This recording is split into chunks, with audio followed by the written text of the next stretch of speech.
बाकी सब सपने होते हैं,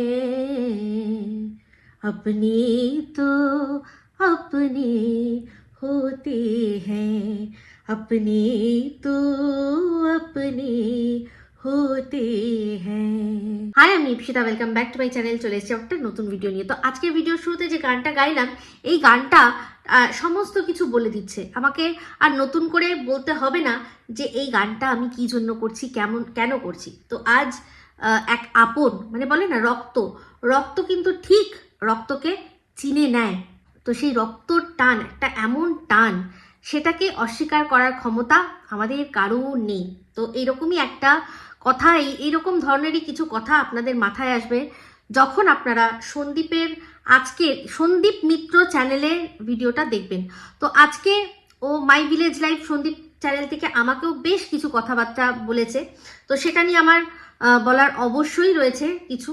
তো সেটা পরে, আগে মানে যে ভিডিওটা দেখে আমি জাস্ট চমকে উঠলাম, মানে ভিডিওটা দেখে না, ভিডিওটা সবই ঠিক ছিল, শেষে যে কিছু কথা বলল, যেটা কিনা ওর টাইটেলের মধ্যেই ও উল্লেখ করেছে যে ও সীমাকে কিছু বলবে। তো সেই কথাগুলো আর কি শুনে আমি অবশ্যই আমার নিজের মতামত দেব। সীমা সন্দীপ ওরা ভাই বোন।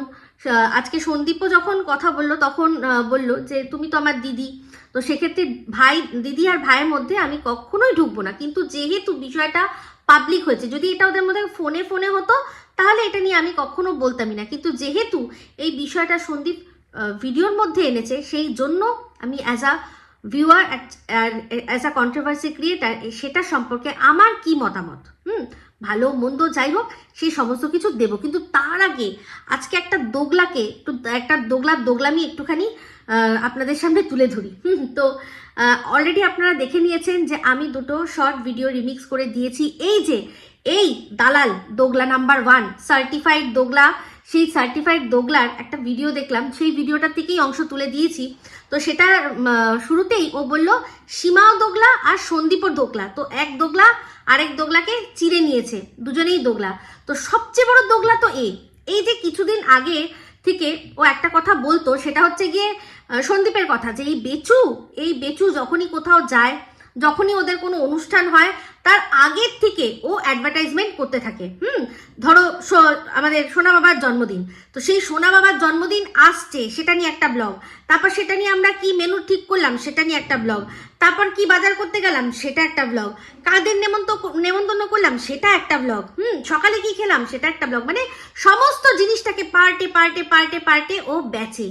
তাহলে আজকে ও নিজে কি করছে, এই যে কোথাও একটা যাবে, তো কোথায় যাবে না যাবে অবশ্যই আমরা তো সবাই দেখতে পাবো, কিন্তু এই যে কোথাও একটা যাবে, সেটার জন্য যে আজ প্যাকিং হয়ে গেল, আমি আজ যাব, কাদের সাথে যাব, কতদিনের জন্য যাব, এই যে পার্টে যখন ও বলছে, তখন ওর মনে হয়নি এটা আমি কি করছি, আমি গেলাম ধারাম করে দেখিয়ে দিলাম গেছি, গল্প শেষ। এটাই তো করা উচিত, যেরকম কিনা ও সন্দীপকে বলেছিল।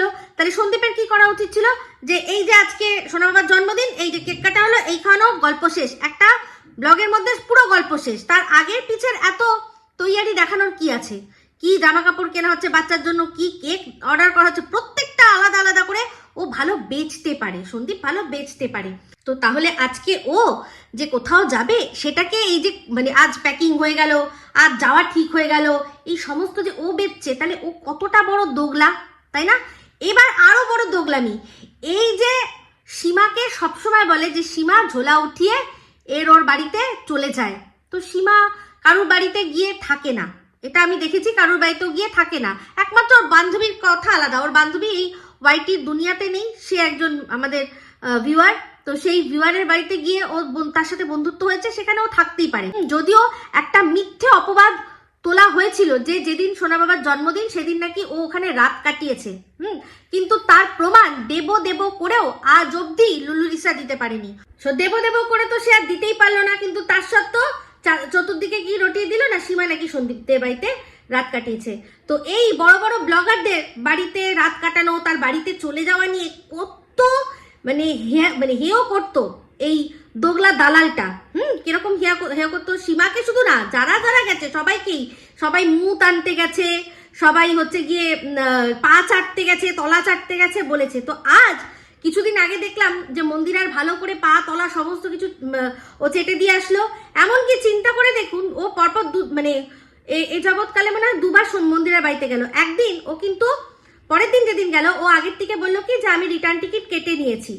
কিন্তু প্রথম যেদিন গেছিল সেদিন কিন্তু ও রিটার্ন টিকিট কাটেনি। কারণ হয়তো মন্দিরা যখন আসতে বলেছিল যে অত দূর থেকে আসছিস, তুই থেকে যাবি। তো মন্দিরা বলতেই পারে ওরকম একটুখানি, আমার মনে হয় একটু ওর মনটা এদিকে আছে যে ঠিক আছে চলো গল্প টল্প করবো, থেকে যাবি, সকালবেলা চলে যাবি, কি এমন ব্যাপার আছে। আর মন্দিরাও জানে যে কোনো পিছু টান সেরকম নেই, একটা ছোট বাচ্চা কাচ্চা থাকে, একটা আলাদা ব্যাপার, তাই না? এই কথাটা কেন বললাম বলুন তো? কারণ ও বারবার যখন সীমার প্রসঙ্গ টানে তখন এই একটাই কথা বলে, তোর তো ছেলে মেয়ের কোনো ব্যাপার নেই, তোর তো বরের কোনো ব্যাপার নেই। সেই জন্যই ওকে এই প্রসঙ্গটা তুললাম যে তোরও তো মনে হয় তাই জন্য কোনো ব্যাপার নেই। সেই জন্যই তুই এরকম হুট করে বললা, তুই পট করে থেকে গেলি। হুট করে বললো, পট করে থেকে গেলি। তুই তোর মনের মধ্যে এটা ছিল যে আমাকে একবার যেই একটু জোর করবে সঙ্গে সঙ্গে আমি ইচ্ছা করে থেকে যাবো, সেই জন্য আমি রিটার্ন টিকিট কাটিনি। কিন্তু পরের দিন ও রিটার্ন টিকিট কেটেই গেছে। তো আগের দিন ওরকম ব্যবস্থা করেই রেখেছিল, বোঝা যাচ্ছে। তো সেখানে এরকমভাবে রাত কাটালো। এই যে মানে দিনের পর দিন প্রশ্ন তোলে যে কোন ভদ্রবাড়ির বউকে এরকমভাবে রাত কাটাতে দেওয়া হয় অন্যের বাড়িতে।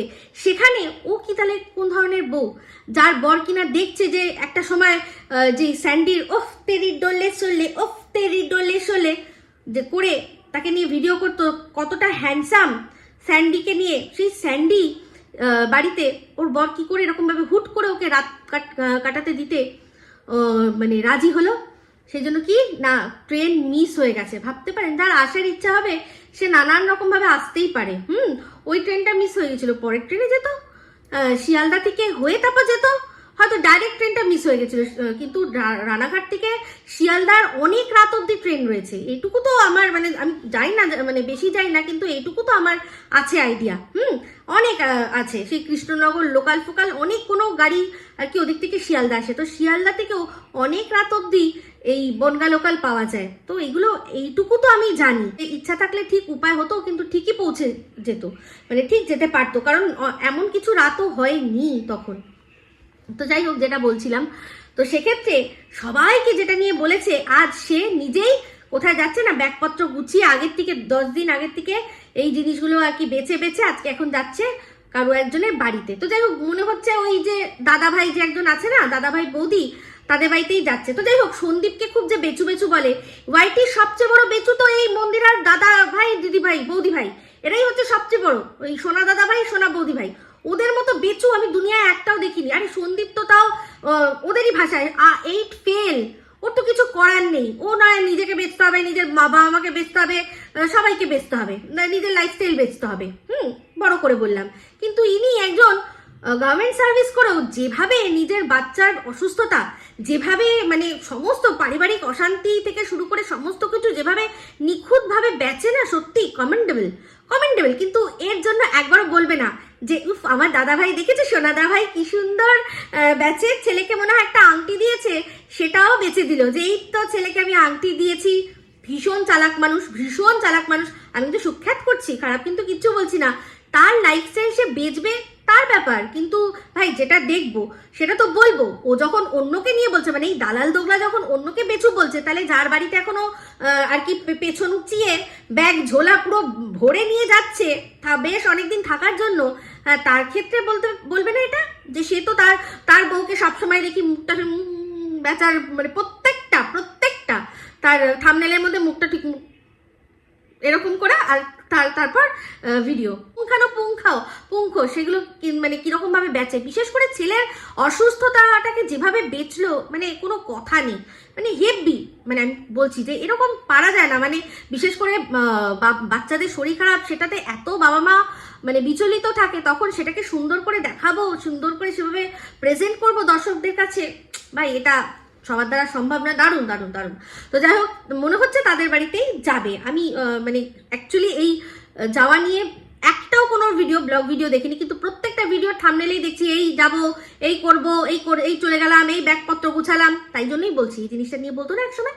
তো যাই হোক, তার একটা ভিডিও দেখলাম, তো তার দোগলামির তো মানে কি বলবো, কিছু বলার নেই। তো ভিডিওর মধ্যে যেটা মেন 2 কথা, এক হচ্ছে গিয়ে ও প্রথমেই বলেছে কি যে আপনি তো আপনি হতে হ্যাঁ গান টান দিল সীমাকে নানান রকম কথা বলতে গিয়ে। ও বলল কি যে এই যে একটা মেয়ে যখন কোনো মানুষের যে পরিবারে আসে তখন পরিবারে সবাই সরে যায়, শুধু সেই মেয়েটাই আর কি, সেই মেয়েটার জন্য সমস্ত কিছু এদিক ওদিক হয়ে যায়। হ্যাঁ, সেটা বলেই আবার কি বললো, যখন দেখলো যে আরে এটা তো আমার জীবনের সাথে মিলে যাচ্ছে, একদম আমার জীবনের সাথে মিলে যাচ্ছে, তখন বললো ব্যতিক্রমও আছে। তো আমরা কোথায় ওকে ব্যতিক্রমী কোথায় দেখতে পাচ্ছি? আমরা তো এটাই দেখতে পাচ্ছি যে ওরও তো ও যবে থেকে এসছে তবে থেকে ওর বর জীবনে সবাইকে সরিয়ে দিয়ে শুধুমাত্র ওকেই প্রায়োরিটি দিচ্ছে, আর তো কাউকে প্রায়োরিটি দিচ্ছে না, তাই না? শুধুমাত্র তার ইনকামটা সেরকম নেই, আর তার ওরকম ক্ষমতা নেই যে আলাদা করে কোথাও নিয়ে গিয়ে রাখবে। বাবা মায়ের বাড়িতেই যেহেতু থাকতে হয়, ভাড়া দেয় না, সেই জন্য তাকে কিছুটা দায়িত্ব তাকে নিতেই হয়, কিছু করার নেই। থাকছি, কিছু করব না, সব যদি মানে যে থাকে না দিদি, সেই দিদিও যদি এসে এইটুকুও যদি করে দেয় তাহলে আর সে থাকছে কেন, তাই না? পাড়া প্রতিবেশী আত্মীয় স্বজনের মধ্যে তো কথা উঠবে। তো সেই জন্যই যেহেতু বাবা মায়ের বাড়িতেই থাকে, মানে থাকতে হয় বাধ্য হয়ে, সেই জন্য বাবা মায়ের জন্য যেটুকু করার করে, বাদ বাকি কোনো মানে কিছু নেই ওর সম্পর্কের মধ্যে, আর কিছু নেই, শুধুমাত্র এই রয়েছে, এই একমাত্র রয়েছে। তাহলে বলুন, যার নিজে এই জিনিসটা নিজের লাইফে এরকম করছে, যে নিজে এসে সবাইকে সরিয়ে দিয়েছে, তার মুখে এই কথাটা মানায় অন্য কাউকে নিয়ে? তো কত বড় দোগলা, বুঝতে পারছেন? তো যাই হোক, দালাল যে কথাগুলো বললো সন্দীপকে, যে ওর দিদি সম্পর্কে যে কথাগুলো বলেছে তার জন্য হাততালি দিয়েছে, এইগুলো আমি ওর কথাতে কিছু আমি সেটা বলছি না। তবে হ্যাঁ, এই কথা একটা কথাও ঠিক বলেছে, সেটা হচ্ছে গিয়ে তুমি এতদিন পরে কেন বলেছো, এই কথাটা ঠিক, বাদ বাকি অন্য কথা বলছি না। তো যাই হোক, সেক্ষেত্রে ও যে কথাটা বলছে যে সন্দীপ তার পোষা দালালগুলোকে চেষ্টা করছে কি করার, যে যাতে সে এই মিমকে মেনে নেয়, মিমকে সাপোর্ট করে, সন্দীপকে সাপোর্ট করে, কিন্তু কিছুতেই তারা মানতে নারাজ। তাহলে এখানেই তো বলে দিল, বুঝিয়ে দিল যে সন্দীপকে যারা ভালোবাসে বা সন্দীপের হয়ে যারা কথা বলে, যারা সন্দীপের পক্ষ নিজে থেকে নিয়েছিল, তারা কেউই দালাল নয়। কারণ দালাল তো সেই যে কিনা ক্রিয়েটার যা বলবে সেটা করবে। তো ও পরিষ্কার এখানে কিন্তু ও নিজেই সার্টিফিকেট দিয়ে দিচ্ছে যে কেউ সন্দীপের কথা মানতে নারাজ, কেউ মানছে না, কেউ শুনছে না, তারা সেটাই করছে, সেটাই বলছে, যেটা কিনা তারা ভিডিওর মাধ্যমে দেখছে, যেটা ভিডিওর মাধ্যমে উঠে আসছে। সন্দীপ যেরকম ভাবে কথা বলছে তাতে যা মানে বার হচ্ছে সেটাই তারা বলছে। সবচেয়ে মজার বিষয় চিন্তা করে দেখুন, তাহলে আর দালাল হলো কি করে, গোলাম হলো কি করে, পোষ্য হলো কি করে? সারমেয় যে কথাটা বলে, প্রতিটা সারমেয়র কাজ কি? তারা যা মালিক বলবে তার দুম হিলাবে, যেটা কিনা ও নিজে করেছে। নিজে কিন্তু আজকে আবার স্বীকার করলো যে আমার একবার ভুল হয়ে গেছে, আমি এরকম করেছিলাম, মন্দিরা যা যা বলেছিল আমি বলেছিলাম। তো একবার ভুল হলেই তো ভুল সেটা। এমনকি সত্যবাদী যুধিষ্ঠির, সে কিন্তু মিথ্যে বলেনি। অশ্বত্থামা হত ইতি, জোরে বলেছিল, আসতে বলেছিল গজ। তো মিথ্যে কিন্তু বলেনি, তার সত্ত্বেও ওই একটা ইনসিডেন্টের জন্য তার উপর আঙুল তোলা হয়। একটা মেয়ে বলছে আমি ভীষণ ভালো, আমার চরিত্রে কোনো দোষ নেই, একবার শুধু ভুল করে একজনের সাথে শুয়ে পড়েছি, আর তার সতীত্ব কি থাকবে? তার কি সতীত্ব থাকবে? একবার করা মানেই তো সে তার সতীত্ব হারিয়ে ফেললো, একবারই তো সতীত্ব চলে যায়। তাহলে সেই একবারের ভুলটাই তো ভুল, সেই ভুলটাকেই তো ধরবো। তাহলে আর সে নিজেকে কি করে সতী বলতে পারে যে আমি একবার ভুল করে ফেলেছি? সত্যি নয়, বলো হ্যাঁ অন্যায় হয়ে গেছে একটা, আমার ক্ষমা করে দাও, কিন্তু তুমি নিজে যে ভুলটা করেছো আর করে চলেছো এখনো, সেটা অন্যের ওপর চাপিয়ে দিলে তো হবে না, কখনো হবে না। এখানেই প্রমাণ, ও নিজে প্রমাণ করে দিচ্ছে যে সন্দীপের হয়ে যারা ভিডিও করে তারা কেউ দালাল কাম পোষ্য কাম গোলাম কাম এজেন্ট নয়, তারা সেটাই করবে যেটা তারা মনে করবে। আর সন্দীপের দর্শকদেরও বলবো যে তারাও হ্যাটস অফ জানানোর যোগ্য, যে যেমন টিনের কিন্তু দর্শকরা টিন যত নোংরা করেছে তারা বলছে নোংরামি করো, কিন্তু কেউ যেন জানতে না পারে। আর সন্দীপের দর্শকরা কি বলছে, যে তোমায় পরিষ্কার দেখে আমরা এসেছিলাম, তোমাকে পরিষ্কারই দেখতে চাই, তুমি যদি নোংরামি করো তাহলে আমরা সরে যাব। তাহলে কতটা অনেস্ট হলে ভাবুন এই জিনিসটা হয়। তো এই দালাল বলছে যে ওর সোকল্ড বৌদি, এই যে মিমকেও বৌদি ডাকতেই পারে, সেটা সম্পূর্ণ ওর ব্যাপার, সম্পূর্ণ ওর ব্যাপার। কিন্তু যাকে ও দাদা বলছে সে ওকে বোন মানলে তবে না হবে, তো করুক না, ডাকুক না। তো এই জোর করে ও বৌদি ডাকছে, কিন্তু সেই বৌদি বারবার ওকে কি করছে, থুতনি বরাবর লাথি মারছে। এটা বলে যে আমার সাথে কোনো উল্টো সম্পর্ক নেই, আমার সাথে শুধু ফোনে কথা হয়েছে। এই কথাগুলো বলে বলে কিন্তু কি করছে, মানে সপাটে সপাটে ওকে জুতো ঝাঁটা সব কিছু মারছে প্রত্যেক সময়।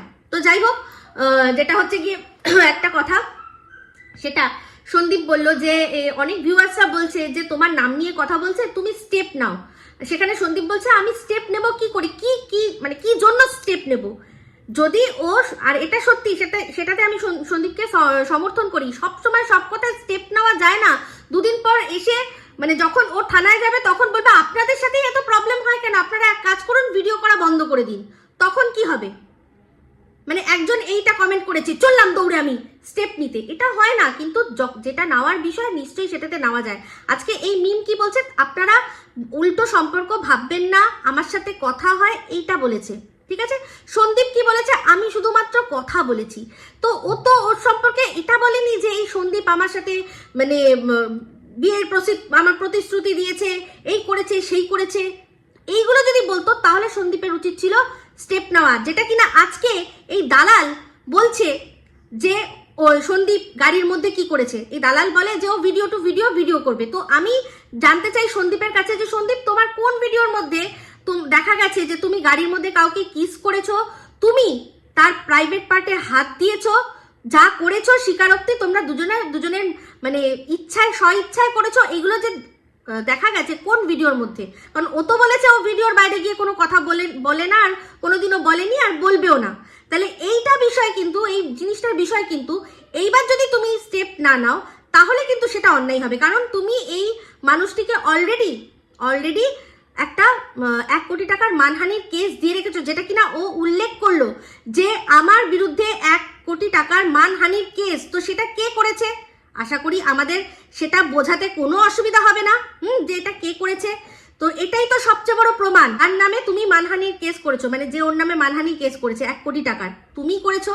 সেখানে বললো কি যে এই মেয়েটির নাম ধরে বলছে, তাও বলছে এর বিরুদ্ধে কোনো স্টেপ নেবে না, কিন্তু আমি কিচ্ছু করিনি, তাও আমার বিরুদ্ধে কি বলছে না 1 কোটি টাকার মানহানির একটা কেস করে বসে আছে। তো ভিডিওটা করো ডাউনলোড, আর করে এটা নিয়ে সোজা চলে যাও, গিয়ে তুমি এটার বিরুদ্ধে কিন্তু স্টেপ নাও। যে এই যে মানুষটি যে কিনা আমার মায়ের গর্ভকে নর্দমা বলেছে, আমার মা যাত্রার সাথে পরকীয়া সম্পর্কে যুক্ত সেটা বলেছে, একটা মানুষের পাশে দাঁড়িয়ে ছবি তুলেছে বলে তার সাথে শুইয়ে দিয়েছে, তোমাকে নানান কথা বলেছে, তুমি জানো নিশ্চয়ই কি কি আছে।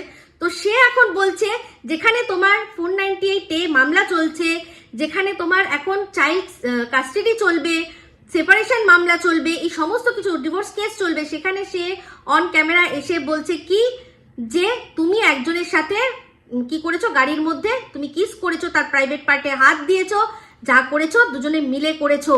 এই কথাগুলো, এই এত বড় সাহস হচ্ছে, এইটার জন্য যদি তুমি কোনো স্টেপ না নাও তাহলে কিন্তু ধরে নেবো যে এই যা বলছে সেগুলো সত্যি বলছে। মিম যা বলছে সত্যি বলেছে, ওইটুকুই বলেছে যে তুমি ওর সাথে কথা বলেছো, ব্যাস এইটুকুই। তো আজকের এই ভিডিওর মধ্যেও কিন্তু ও নিজের অজান্তেই দিয়ে গেল, মানে কালকে রাত্রে আমার লাইফটা দেখেনি, যদি দেখতো তাহলে এই ভুলটাও করতো না।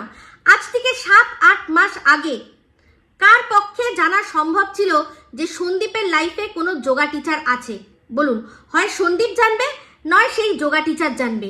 তাহলে ও জানলো কি করে? ও কি মানে কোনো অ্যাস্ট্রোলজির কোর্স করেছে হঠাৎ করে যে ও কি ভবিষ্যৎ দেখে নিতে পারে যে সন্দীপের লাইফে এরকম 7-8 মাস আগে একজন চলে এসছে? ও কি করে জানতে পারে? ও জানতে পারে এইভাবেই, যেহেতু এইটা একটা প্রি প্ল্যান সন্দীপের জন্য, একটা আর কি বলে না, ওটাকে কি বলে, একটা হানি কি একটা জানো, হানি ট্র্যাপ, রাইট, হানি ট্র্যাপ। এটা হচ্ছে সন্দীপের জন্য একটা হানি ট্র্যাপ, দুটো ট্র্যাপ ফেলা হয়েছিল, একটা ওই আসানসোলকে দিয়ে আর একটা একে দিয়ে, যোগা টিচারকে দিয়ে, মিমকে দিয়ে। তো সেক্ষেত্রে সেই জন্যই ও জানে যে এরকম যোগা টিচার, ও জানে ভালো করে, ও ভীষণ ওভার কনফিডেন্ট আর ভীষণ ওভার স্মার্ট। ও জানে যে এটা তো একদিন না একদিন সামনে আসবেই, আমি যদি এখন বলে রাখি তাহলে সবাই বলবে আরে হ্যাঁ এই তো প্রথম বলেছিল। কিন্তু এইভাবে প্রথম বলা আর কোনো জিনিসটা কোনো কিছু হচ্ছে সেটা সামনে নিয়ে আসা, দুটোর মধ্যে তফাৎ আছে। আমি যখন আগের থেকে বলে দিয়েছিলাম যে টিনরা কোথায় ঘুরতে যাবে, সেক্ষেত্রে আমি প্রমাণ দেখিয়েছিলাম যে ফেসবুকে একটা এই যে ঘুরতে যাওয়ার জন্য অ্যাড ছিল, সেটা দেখে বলেছিলাম যে ওরা কোথায় যাবে, গয়া, বেনারস, অযোধ্যা, তিনটে জায়গায় যাবে। আমি সবার আগে আমি বলেছিলাম। আর এই যে ওদের বাসের মধ্যে নাচটা, সেটার অংশ সবার আগে আমি প্রকাশ করেছিলাম ওই ফেসবুক থেকে নিয়ে। সেটা একটা আলাদা জিনিস। আর এটা 7-8 মাস আগে থেকে ভিডিওতে বলে দেওয়া যে একজন যোগা টিচার আসবে, আসবে, তোমরা সবাই দেখো। তো এটাতেই তো সমস্ত কিছু দুধ কা দুধ পানি কা পানি হয়ে যাওয়া উচিত সন্দীপের দর্শকদের। এবার অন্তত সন্দীপকে বোঝা উচিত যে এটা কি জিনিস। তো এই দালাল সব গোনাচ্ছে যে সন্দীপের যারা পক্ষে ভিডিও করতো তারা কিভাবে সন্দীপের দিদিকে টেনেছে, কিন্তু সন্দীপের দিদি সেই যে সবার আগে ঝাঁপিয়ে পড়ে এসছে। আর এই যে টিনের যারা দালাল কাম এজেন্ট, মানে এরাই আর কি, এরা যে ওর দিদিকে শিখণ্ডী করে কিভাবে তার বাবা মার চরিত্র হনন থেকে শুরু করে তাদেরকে যেভাবে ছোট করেছে, সেক্ষেত্রেও তার দিদি যে চুপ করে মুখে কুলু পেটে বসে আছে, যে কিনা টিনের মা, টিনের বাবা, টিনের ঠাকুমার জন্য এটা বলতে পারে যে এই বয়োজ্যেষ্ঠ মানুষগুলোকে নিয়েও কথা হচ্ছে। সে একবারও এটা বলেনি যে তার বাবাকে, তার মাকে কিরকম ভাবে ছোট করা হচ্ছে, এটা বলে যে যারা বাড়ির মেয়েকে সম্মান দিতে পারেনি তারা কি সম্মান দেবে বউকে, যে দিনের পর দিন শিখণ্ডী করে রেখেছে। সে সময় সে কি কোনো কথা বলেছে? বলেনি, সেও কোনো কথা বলেনি। তো যাই হোক, আজও এই দিদিকে নিয়ে কথা তখনই হয় যখন কিনা এরা এই টিনের ঘটনার সাথে ও দিদির ঘটনা মিলিয়ে দেওয়ার চেষ্টা করে, যে দিদিকেও ছেড়ে দিয়েছে, দিদিকেও ওরা আর কি কোনো রকম ভাবে কোনো যোগ্য সম্মান দেয়নি, বাড়ির মেয়েকেও যোগ্য সম্মান দেয়নি, বাড়ির বউকেও যোগ্য সম্মান দেয়নি। তো এইটাই হচ্ছে বক্তব্য, সেই জন্য দিদির প্রসঙ্গ আসে। কিন্তু সেই দিদি কি করেছে? হ্যাঁ, সেগুলো কি আমরা ভুলে গেছি? সব কিচ্ছু ভুলিনি। অবশ্যই সেটা নিয়ে আসছি। আগে দালালি আর দোগলামিগুলো একটু আপনাদের সামনে তুলে ধরি। সীমাকে নিয়ে বলতে গিয়ে হঠাৎ করে সীমার দাঁতগুলো প্লাস্টিকের সেটা বললো। তো ওর নয়, সীমার নয় দাঁতগুলো প্লাস্টিক, ওর অরিজিনাল। কিন্তু সীমার যে চুলটা অরিজিনাল, ওই যে অত সুন্দর এক ঢালা চুল, তারপর চুলের নিচে আর কি আছে সেগুলো ছেড়ে দিলাম, শুধু চুলটাই বলছি। কিন্তু সেখানে যে ওকে এরম করে পরচুলা পরানো হয়, যখন ওকে দিয়েছিল আচ্ছা করে যখন দিয়েছিল জুতোর বাড়ি, যতবার আর কি এই মিম ওর মুখে জুতোর বাড়ি মারে এটা বলে যে আমার সাথে শুধু কথা হয়েছে, একজনের সাথে কথা বললেই কেন তোমরা উল্টো সম্পর্ক জোড়াচ্ছ, এটা কিন্তু ওকেই মিন করছে। ও আর ওর মতো মানুষ যারা কিনা ওকে জোর করে বৌদি বানাতে চেষ্টা করছে। দেখুন, ও বৌদি বানতে চায় না। যদি সত্যিই ওর মধ্যে বিয়ে করার ব্যাপার থাকতো তাহলে তো কবে থেকে সোনু ওকে বলছে, তো করতো না বিয়ে। ও তাকেও বলেছে যে না, আমি বিয়ে করব না, আমার অভাবটা কি হচ্ছে। যতই সেই সোনু মাথায় বাড়ি ফাড়ি খেয়ে কি সব করেছিল, মাথায় মানে বিছানার তলায় ফলায়, সেসব আমরা শুনেছি। কিন্তু এটাই বক্তব্য মিমের ক্ষেত্রে, যে মিম এটাই বলেছিল যে আমার তো বিয়ে করার কোনো ব্যাপার নেই। ও কিন্তু অস্বীকার করেনি যে ওর সাথে ভালো সম্পর্ক ছিল। সোনু মানে মিথ্যা কথা কিন্তু সোনুকে বলেনি যে সোনু মিথ্যাবাদী। বলেছে হ্যাঁ, আমরা একটা সময় অনেক ভালো সময় কাটিয়েছি। ওর শুধু আপত্তি কিসে, এক হচ্ছে মানে এই যে বলেছিল 8 বছর, ও বলছে না 8 বছর না, আমার প্রথমে 3 বছর তো আমরা এমনি বন্ধু ছিলাম, কিছু হয়নি। এটা বলেছে ও, ঠিক আছে, আমি চলো ওটা মানছি। কিন্তু 5 বছর তারপর তো সমস্ত কিছু হয়েছে, তাই না? এটাতে ওর আপত্তি ছিল। আর ওই যে একটা কথা বলা হয়েছিল 3টে আর কি অ্যাবর্ট করার কথা, সেটাতেও আপত্তি করেছে। তো 3টে না হয় একটা না হয় 2টো, যা হোক পুরোপুরি কিন্তু অস্বীকার করেনি। তো সেক্ষেত্রে বলছি, তো ওর যদি বিয়ে করার হতো তো করতো। ওর বিয়ে করার ইচ্ছা নেই ভাই। ও বিয়ে করে বুঝে গেছে বিয়ের মজা কি। বিয়ে না করে যদি বিয়ের মজা পাওয়া যায় নিজের মতো নিজে থেকে, এর চেয়ে ভালো আর কি হতে পারে। এটা ওকে দেখে, ওর প্রসপেক্টিভস দেখে আমার তাই মনে হয় যে ও স্বাধীনভাবে থাকতে ভালোবাসে। স্বাধীন আছি, আমার আজকে এর সাথে কথা বলতে ভালো লাগছে বলবো, কালকে তার সাথে কথা বলতে ইচ্ছা করছে আমি করব, কোনো ঝামেলার মধ্যে থাকবো না। আমার মনে হয় একদম রাইট। আমি এই কথাটাই টিনকে বলেছিলাম যে তুমি যখন দেখলে যে বিয়ে জিনিসটা এত বাজে, বিয়ে করে তুমি ধোকা পেয়েছো, তাহলে সঙ্গে সঙ্গে আবার লাফিয়ে পড়ে সঙ্গে দৌড়ে তোমার কি যাওয়ার দরকার ছিল ভাই? বাড়িতে থাকতে, ঘুরতে বেড়াতে, নিজের মতো নিজে কাজ করতে, সমস্ত মানে একটা বন্ধু কেন, যদি থাকতে হয় তাহলে একটা বরকে নিয়ে থাকা উচিত।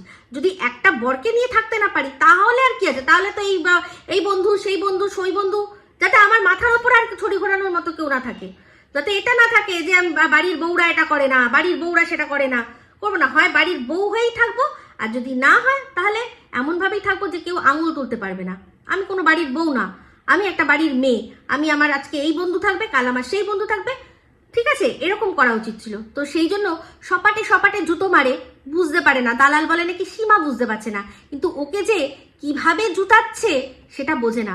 এই সীমাকে সন্দীপ অনেক কথা বললো, সেটা নিয়ে অবশ্যই বলছি, কিন্তু এটা তো বুঝলো না যে কথা, এই যে বললো নাকি ও গভীরে যাবে, গভীরে গেল কোথায়? ও যে কথাটা বললো যে সীমাদি দুনিয়ার সবাই বলুক বলুক, কিন্তু তুমি কি করে বলছো? তার মানে ও দুনিয়ার সবার থেকে সীমাকে কতটা ওপরে স্থান দিয়েছে। এই পয়েন্টটা কিন্তু আমি জানি অনেকেই ভালোবাসারও যারা মানুষ আছো তারা কিন্তু সেই জিনিসটা দেখনি, বোঝনি যে ওর কেন খারাপ হচ্ছে। তো যাই হোক, এখানে ব্যাপারটা যখন পাবলিক হয়েছে, তো যখন পাবলিক হয়েছে সীমাও চাইলে যে কথাগুলো বলার সেটা সন্দীপকে ফোনে বলতে পারতো, সন্দীপও চাইলে সীমাকে ফোনে বলতে পারতো, কিন্তু ওরা দুজনে সেটা ঠিক ওরা মনে করেছে যে না, এখানে আমরা যা আছে দর্শকদের সামনে সবার সামনে এটাকে ক্লিয়ার করব। তো করেছে, তাই না? করেছে। মানে অতিরিক্ত যখন ও বলতে বসে তখন মানে বলার ফাঁকে এমন এমন কথা বলে দেয় যে ও নিজেও বুঝতে পারে না তার মানেটা কি দাঁড়াচ্ছে। তো বললো যে সন্দীপের সাথে অনেকেই সম্পর্ক করতে আসে, কেউ গাড়ি বাড়ি দেখে আসে, আর কিছু মানুষ আসে অন্যভাবে, বলেও কথাটা চেপে গেল। তাহলে এই যে মিমের পরেও কিন্তু তার মধ্যেই আবারও কাউকে না কাউকে ঢুকানোর চেষ্টা হয়েছে। এই যে শুনেছেন একটা রানাঘাট থেকে নাকি কে একজন আসবে সন্দীপকে নিয়ে কথা বলতে। তো এগুলো এরা একটার পর একটা হানি ট্র্যাপ পাঠিয়ে যাচ্ছে। যাই হোক, বললো যে সন্দীপকে দেখে যদি কেউ আসে শুধুমাত্র জমি জায়গা টাকা পয়সা এগুলো দেখেই আসবে। তো সত্যি কথা, এটা তো ওর জীবনের বাস্তব। আর তারপর এটাও বললো, এই মিমের জন্য যেভাবে বললো কথাটা খুবই খারাপ লাগলো শুনতে, যে এই যে এরাই ওমেন এম্পাওয়ারমেন্টের কথা বলে না, যেখানে কিনা আমরা দেখছি যে ও একটা নতুন ইউটিউব চ্যানেল খুলেছে, তারপর ও একটা মানে কাজ জানে, মানে ওই যোগা টিচারের কাজ জানে, সেরকম ওরাই তো বলেছিল না খুব ভালো খেটে খাবে মেয়ে। তো সেক্ষেত্রে বলছে যে ভাড়া বাড়িতে থাকে, কেন ভাড়া বাড়িতে থাকা কি অন্যায়, পাপ? ভাড়া বাড়িতে থাকা কি পাপ? বলছে যদি পটাতে পারি তাহলে, মানে বুঝতে পারছেন ব্যাপারটা কি? ওকে কি সাজাচ্ছে, মানে ওকে পুরো একটা গোল্ড ডিগার সাজাচ্ছে, যে ও পয়সার জন্য মানুষের সাথে সম্পর্ক করে। এরপরেও যদি এই মেয়েটা এর বিরুদ্ধে না স্টেপ নেয়, তাহলে আর কি বলবো? তাহলে আর বলার আমার কিচ্ছু নেই। ওকে যেভাবে ছোট করলো, যে ও বাবা মাকে মানে ওর বাবা মাকে খাওয়ানোর ওর কোনো ক্ষমতা নেই, যেখানে আমরা জানি এখন ছেলে মেয়ে সব সমান সমান, সেখানে ও একটা কাজ করছে, কাজ মানে যেটা দিয়ে ও ইনকাম করছে, ওর ক্ষমতা নেই। ওকে কি করতে হচ্ছে, ও সবসময় ছেলে ফাঁসিয়ে ছেলে পটিয়ে ও এগিয়ে যাবে। তো যারা কিনা এই মিমের চ্যানেলে গিয়ে ভালো ভালো কমেন্ট করেন, তারা একটুখানি এই দালালকে কিছু বলতে পারছেন না, যে একটা মেয়ে সে নিজের পায়ে দাঁড়ানোর চেষ্টা করছে, তার সাথে আমাদের কিচ্ছু না, কোনো শত্রুতা নেই, তাকে এরকম ভাবে ছোট করার তো কোনো মানে হয় না, তাই না? তো যাই হোক, এর কাজই এই যেরকম এটা বলছে কেন, কারণ ও তো নিজেই জিনিসটা করেছে। নাহলে চিন্তা করে দেখুন, একটা MA পাস মেয়ে কখনো কোনো BA পাস ছেলেকে বিয়ে করে? তার শর্ট হাইট, ওর বর হচ্ছে শর্ট হাইট, মানে ওর যা মেয়ে হিসাবে হাইট তার অনুযায়ী ওর বর কিন্তু বেটে। তো সেক্ষেত্রে কখনো এরকম ভাবে মানে সম্বন্ধ হওয়ার কথা, কিন্তু ও তো করেছে কিসের জন্য? ওই যে বড় লজ আছে, লজ দেখেছে, সেই জন্য। যার বাবা নিজের লজ দেখে মেয়েকে বিয়ে দিয়ে দিয়েছে, সেই ছেলে মাসিক মাত্র 10,000 টাকা ইনকাম করতো, সেটা জেনেও নিজের MA পাস মেয়েকে একটা BA পাস ছেলের হাতে দিয়েছে। তার কাছে তো এরকমই মনে হবে যে সবাই মনে হয় ওই বাড়ি ঘর জমি জায়গা সেই দেখেই ঢলে পড়ে। একদম ওর যেরকম নিজের চরিত্র বলে না, যে যেমন ঢেমনি জগৎ দেখে তেমনি, সেই রকমই ওর ভাব। তো যাই হোক সন্দীপ, তোমাকে একটাই কথা বলবো, এই দালাল বলছে যে তুমি মেয়েবাজি করছো, তুমি মেয়েবাজি করছো, যেখানে তোমার কেস চলছে সেখানে তুমি ওই মেয়েটির বিরুদ্ধে স্টেপ নেবে না, কারণ ওই মেয়েটি তোমার বিরুদ্ধে কোনো খারাপ কথা বলেনি, এটা সত্যি কথা। শুধু তোমার নাম নিয়ে বলেছে যে আমি এর সাথে কথা বলছি, আর এটা বলেছে যে আমার সাথে ওর কোনো রকম কোনো উল্টো সম্পর্ক নেই। কিন্তু যারা কিনা এই যেই দালাল বলছে যে সমস্ত কিছু হয়ে গেছে, এমনকি ফিজিক্যালও হয়েছে কিনা, ও একদম ফিঙ্গার ক্রস এরকম করে ফিঙ্গার ক্রস করে বলছে যে সব সামনে আসবে। তার মানে এটার মানে কি বুঝবো? এটার মানে কি বুঝবো? তোমার যদি এইবারও যদি এর বিরুদ্ধে না কোনো স্টেপ নাও, তাহলে তো বুঝবো যা আছে যা বলেছে সবই সত্যি, তাই না? তো এরাই তোমাকে যেভাবে মালাইন করছে, তোমার উচিত স্টেপ নিয়ে একদম যে উকিলের চিঠি যেরকম পাঠিয়েছিলে, নোটিশ যেরকম পাঠিয়েছিলে 1 কোটি টাকার, নিজেই উল্লেখ করে বলে দিয়েছে। আর প্রমাণ করতে তোমার অসুবিধা হবে না যে কার সম্পর্কে বলছে, তোমাকে মেয়েবাজ বলছে, তুমি একটা গাড়ির মধ্যে কিস করেছো, একটা মেয়ের প্রাইভেট পার্টে হাত দিয়েছো, এই সমস্ত কথা বলছে। এরপরেও যদি তুমি কিছু না করো, তাহলে তো সত্যি বলছি খুব প্রবলেম হয়ে যাবে। কোথায় বলো তো? তোমার কেসের ক্ষেত্রে। এই ওয়াইটি ছেড়ে দাও, ওয়াইটির আদালতে যা হবে পরের কথা, কিন্তু তোমার কেসের ক্ষেত্রে প্রবলেম হয়ে যাবে। তো যে প্ল্যানটা ওরা করেছে, যেরকম কিনা একজন ঠিক করে রেখেছে তোমার কাছ থেকে 20 লাখ টাকা না 2 কোটি টাকা একেবারে খিঁচবে, এগুলো যদি প্রমাণ করে দিতে পারে, তুমি যদি চুপচাপ সেগুলো মেনে নাও, তাহলে কিন্তু তুমি টাকাটাও রেডি রেখো, তোমাকে কিন্তু দিতে হবে। তো এবার চলে আসি সীমাকে বলা তোমার কিছু কথা। প্রথমত তুমি বলেছো যে নাম নিয়ে কেন বলছো না, তুমি কেন রুমালি বলছো। তোমার মনে আছে আমি যখন তোমার দিদিকে নিয়ে ভিডিও করতাম, আমি কিন্তু ওর অরিজিনাল নাম আর তার সাথে কখনো কখনো সন্দীপের দিদি এই বলে কিন্তু আমি ভিডিও করতাম। তোমার মনে আছে আমাকে কিন্তু স্ট্রাইক দিয়েছিল তোমার ওর ওই মিলিয়ন চ্যানেল থেকে। তো যাই হোক, তোমার যখন দিদিমা মারা গেল, আমি ভেবেছিলাম যে আমি মানে আমার চোখ আকুল হয়েছিল এই দৃশ্যটা দেখার জন্য, যে মা মেয়ে এবার মনে হয় ফাইনালি মিলিত হবে দুজনে একসাথে, গলা জড়িয়ে কোনো আমরা সিন দেখবো, বা গলা না জড়াক একসাথে দুজনে সিন দেখবো মা মেয়ে, তোমাদের সবার পুরো পরিবারটা আবার এক হয়ে যাবে দিদিমা চলে যাওয়ার পর। কিন্তু দেখলাম তার ঠিক উল্টোটা। তুমি বললে যে তোমার দিদি তোমার অন্নদাতা। অবশ্যই এটা তো আমি তোমায় বলেছিলাম যে সন্দীপ এক গলা জলেও যদি দাঁড়িয়ে থাকো, দিদির এই উপকার কখনো ভুলবে না, একদম ঠিক কথা। কিন্তু কেউ অন্ন দেয় বলেই সে আবার ছিনিয়ে নেওয়ারও অধিকার রাখে বলো?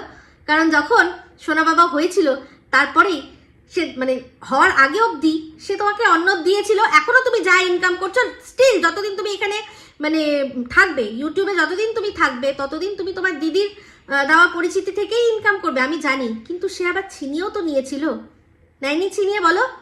তাহলে যে অন্ন দেয় সে আবার কখনো ছিনিয়ে নেয়? তাও কোন সময়? যে সময় তুমি সদ্য বাবা হয়েছো, তোমার সাথে ওপর আরও একটা ছোট্ট জীবন, তার মানে ভবিষ্যৎ জুড়ে গেছে, তখন সে ওয়ান ফাইন মর্নিং বাসি মুখে কিছু কথা বলে তোমাদের চ্যানেল দুটো ডিলিট করে দিল। তখন তোমাদের সেই যে ভিডিও সেই যে লাইভ, তারপর সেগুলো যে দেখেছিলাম সে সময় তোমাদের কষ্টটা, তাহলে বলো যে ভিডিও যে আর কি অন্য দিক দেয় সে আবার ছিনিয়েও নেয়, তাই না? তো তোমার দিদি তোমাকে ওখানে একবার দিল, প্রাণ ছিনিয়ে নিল। তারপর আবার যখন তোমার সাথে এরকম একটা ঘটনা হলো, তখন কিন্তু এই সীমা গেল, তারপরে কিন্তু তুমি আবার নবজীবন পেলে। তাহলে ওয়াইটিতে তোমার দিদি তোমাকে একবার জীবন দিয়েছিল, সেই জীবন কিন্তু আবার ছিনিয়েও নিয়েছিল। কিন্তু সীমা সে তোমাকে নতুন করে জীবন দিল, কোনোদিনও ছিনানোর কথা ভাবেনি। হ্যাঁ, অনেক সময় অনেক কথা বলে, সে কথা আমিও সীমাকে বলি যে সীমা রাগ কম করবে একটু, কিন্তু সব মানুষ তো সমান হয় না। আমি যে সুন্দর করে যতটা করে মানে শান্তভাবে বোঝাবো, ততটা যে ও বোঝাবে এরকম তো কোনো মানে গ্যারেন্টি নেই না, এরকম কোনো ব্যাপার নেই। সবটা হাতের 5টা আঙুল সমান নয়। তবে তোমার কষ্টটা বুঝতে পারছি যে তুমি বলছো যে অন্য যে কেউ বলুক ঠিক আছে, কিন্তু তুমি তো আমার সীমাদি, তুমি কেন বলবে? তো যাই হোক, আর তো যে কথাগুলো তুমি বলেছো সেগুলো কি বলবো, সেগুলো নিয়ে আমি তো দিনের পর দিন বলে গেছি যে কিভাবে তোমাদেরকে নোংরা করা হয়েছে, আর তোমার পিছনে কিরকমভাবে চক্রান্ত চালানো হয়েছে, সেটার তো পর্দাফাশ আমি করে দিলাম। যে আজ থেকে 7-8 মাস আগে এই আসানসোলওয়ালি কি করে জানলো যে তোমার অলরেডি আরেকজনের সাথে কথা চলছে, কারণ এগুলো সমস্ত প্ল্যানের হিস্সা। তো যাই হোক, তুমিও যেভাবে সীমাদিকে বলেছো, দর্শকরা মোটেই কিন্তু সেটা ভালো চোখে দেখেনি। আর সীমাও আশা করি একটু তো নিশ্চয়ই কষ্ট পাবে, ভালোবাসলে কষ্ট পাবে না এটা তো হতে পারে না, অবশ্যই কষ্ট পেয়েছে। তো সেখানে তুমি এখন বলছো তোমার দিদি কোনো কিছুর মধ্যে নেই, তার সত্ত্বেও কেন বলা হচ্ছে? তার কারণ একটাই, তোমার এই যে তোমার দিদির যে ছোট্ট মেয়ে, সেই ছোট্ট মেয়ের যে দালালগুলো রয়েছে, তারা কিন্তু সারাক্ষণ তোমার মাকে তোমার দিদির নাম করে অ্যাটাক করে, তোমার বাবাকে তোমার দিদির নাম করে অ্যাটাক করে, তোমাকে তোমার দিদির নাম করে অ্যাটাক করে। সেই জন্য বাধ্য হয়েই কথাগুলো টানতে হয়, আর কোনো কারণ নেই। এই যে দেখো, আমাকেও তো স্ট্রাইক দিয়েছিল, আমি কি প্রত্যেক দিন ওর ভিডিও দেখে সেখান থেকে খুদ বার করতে বসি? এমন অনেক টাইটেল থাম্বনেল দেয় যে যেখানে মনে হয় যে নিশ্চয়ই কিছু আছে, আমি ঘুরেও দেখি না। আমি পারলে করতে পারি না, অবশ্যই করতে পারি, কিন্তু আমি করি না, একদমই করি না। কিন্তু যখন দেখতে পাচ্ছি যে জিনিসগুলো দেখতে পাচ্ছি, সেগুলো অস্বীকার করি কি করে? সে সময় আজকে তুমি বলছো যে কথাগুলো সত্যি, এই কথাটা সত্যি, দালাল এটা ঠিক বলেছে যে তোমার তো তখন বলা উচিত ছিল। তুমি তখন কেন প্রতিবাদ করনি? প্রথম দিন কেন প্রতিবাদ করনি? রুমালি নামটা তুমি তো আজকে নতুন শোনোনি, তাই না? তো যাই হোক, বলে না জব জাগো তभी সবেরা, তো রক্ত রক্ত একটা সময় রক্তকে টান দেয়। আমি খুব খুশি হব যদি তোমার আর তোমার দিদির সম্পর্ক ঠিক হয়ে যায়।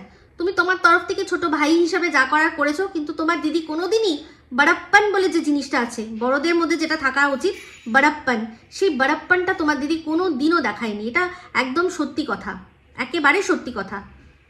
সেখানে তোমার মাকে যেভাবে মানে দিনের পর দিন ছিঁড়ে কুটে খাওয়া হয়েছে, আমি সহ্য করতে পারিনি, আমি সহ্য করতে পারিনি। কিন্তু তার মুখ থেকে রা কাটেনি, সে অন্যদের সাপোর্ট করে বলেছে।